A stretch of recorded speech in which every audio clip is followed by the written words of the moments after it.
Quinta-feira aqui no programa Reinaldo Azevedo, no canal do Metrópolis no YouTube. E eu, Rafael Campos, faço aquele convite todo dia. Você sabe que eu faço esse convite. O convite é: se inscreve no canal, é rapidinho, é um clique e você recebe tudo que a gente publica nesse canal, inclusive, claro, Reinaldo Azevedo.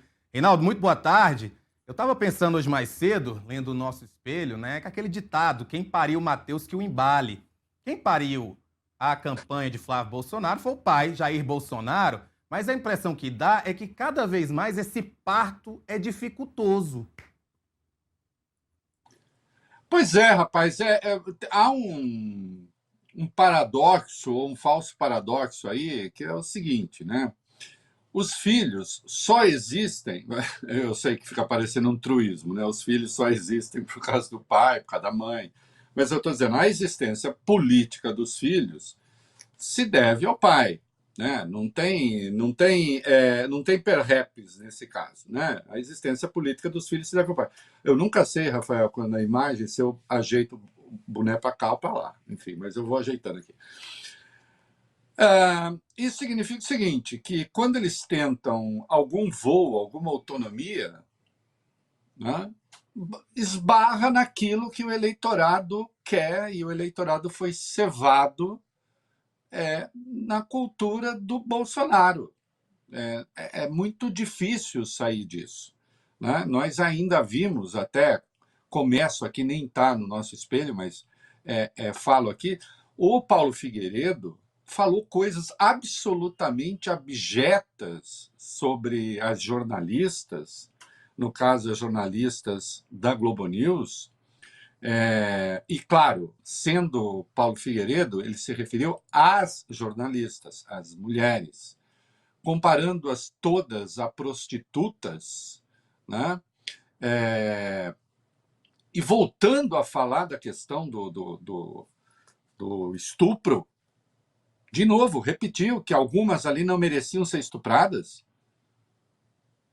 com trocadilhos envolvendo nomes de jornalistas, um negócio asqueroso. Isso até rendeu uma manifestação da Abert, e ele é um dos pensadores da candidatura do Flávio. Até havia pouco, não sei se vai acontecer, não havia manifestação nenhuma do Flávio. E o Paulo Figueiredo é aquele que diz: a campanha tem de voltar às suas raízes.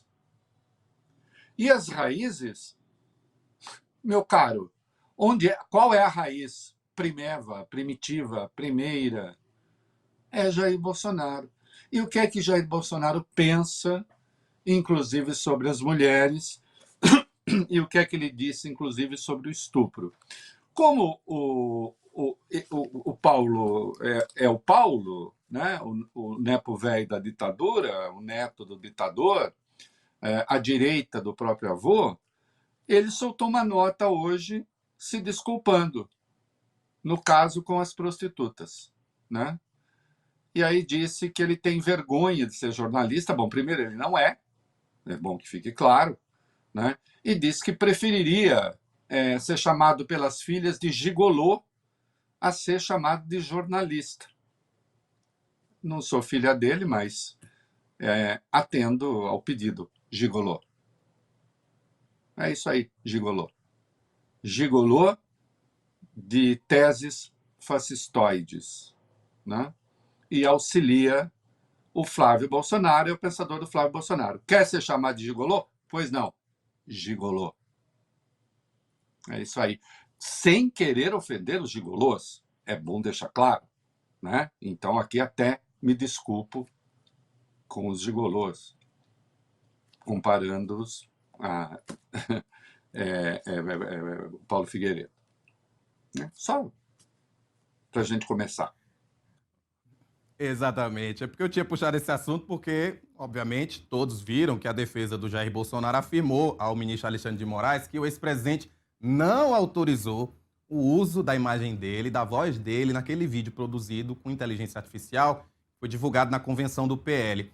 Esse evento foi realizado no último fim de semana e marcado pela confirmação da candidatura do Flávio Bolsonaro ao Palácio do Planalto. Nessa petição, a defesa alega que Jair Bolsonaro sequer poderia ter dado essa autorização em razão aí das restrições de contato que foram impostas pelo Moraes no âmbito da execução penal.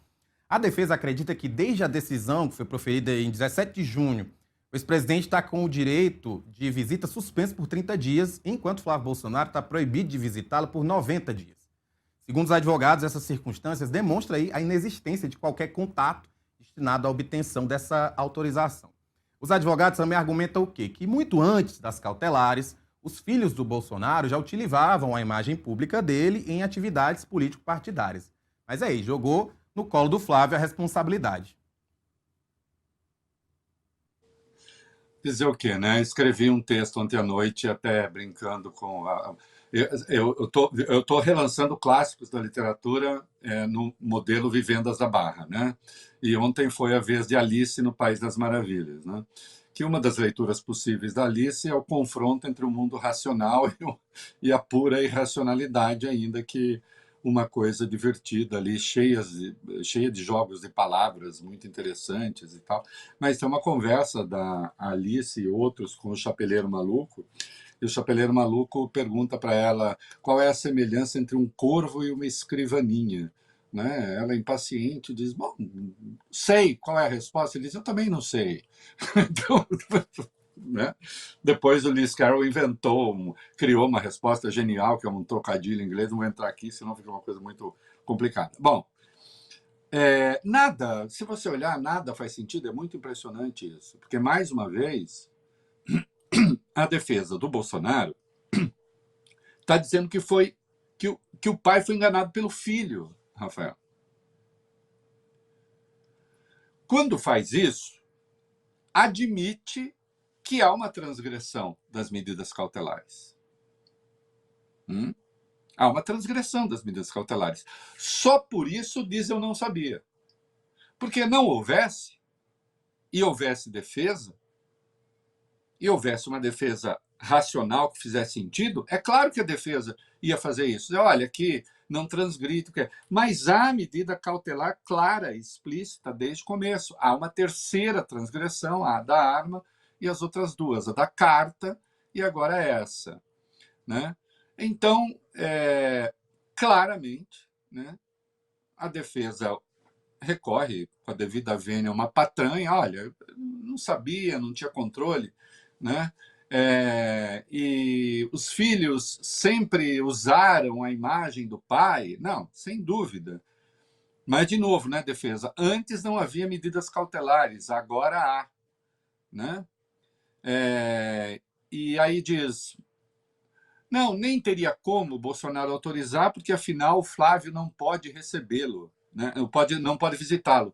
Bom, quem diz que precisa da visita para que haja uma autorização dessa natureza? Também não precisa. Nós sabemos, né? Isso daí é conversa para boi dormir. Vamos ver. Só que tem uma coisa, tem uma implicação lógica da qual eles não podem escapar. Né?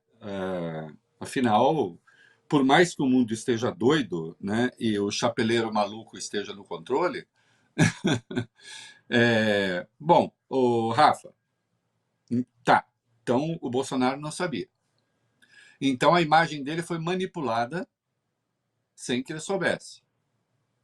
Então se criou uma realidade virtual com a cara dele, com fala dele, com voz dele, sem autorização. Então é deepfake. Então aí vamos ver o que o TSE tem a dizer. Né? Porque agora o Nunes Marques também está querendo inventar a deepfake legal, a deepfake bacana. Ah, não, deepfake é só quando o quê? Ah, só quando prejudica, mas quem é que vai fazer análise se prejudica ou não prejudica? Existe uma resolução do TSE que está sendo ignorada, sim, transgredida, agredida, né? Isso está na esfera do Tribunal Superior Eleitoral, né? Então não tem jeito. Né? A transgressão da medida cautelar aconteceu, né? Pela mão de Flávio. A defesa do Bolsonaro diz ele não tem nada com isso. A resposta, bem, ninguém acredita que não tenha. De novo, assim como a questão da carta, as primeiras linhas da carta, a carta foi escrita para ser lida, para ser divulgada, ele está se referindo ao conjunto da população, do eleitorado, ao seu eleitorado. Então, que história é essa? Ah, eu não fiz para divulgar. Mas fez por quê? Aquela carta era para quem? Né? Então, vamos ver que decisão o Alexandre vai tomar. Né? Eu mantenho a minha sugestão de que se estenda por 90 dias. Ele está proibido, a partir do dia 17, por 30 dias, de receber visitas que não de médicos e advogados. Né? Eu acho que tem que estender por 90 dias, pelo prazo, aliás, em que há interdição para as visitas do Flávio. Isso no que diz respeito à questão criminal, né, e à transgressão da cautelar. E agora o TSE tem um case nas mãos. Né? O Nunes Marques, o Cássio Nunes Marques, nosso Cássio com K, vai ter de ver o que fazer. Porque o Bolsonaro está dizendo: usaram a minha imagem, a minha voz, tudo sem a minha autorização. Né? Então, foi abuso de deepfake, uso de deepfake. Né? E tem uma resolução do TSE a respeito. Vai acontecer o quê? Vamos ver.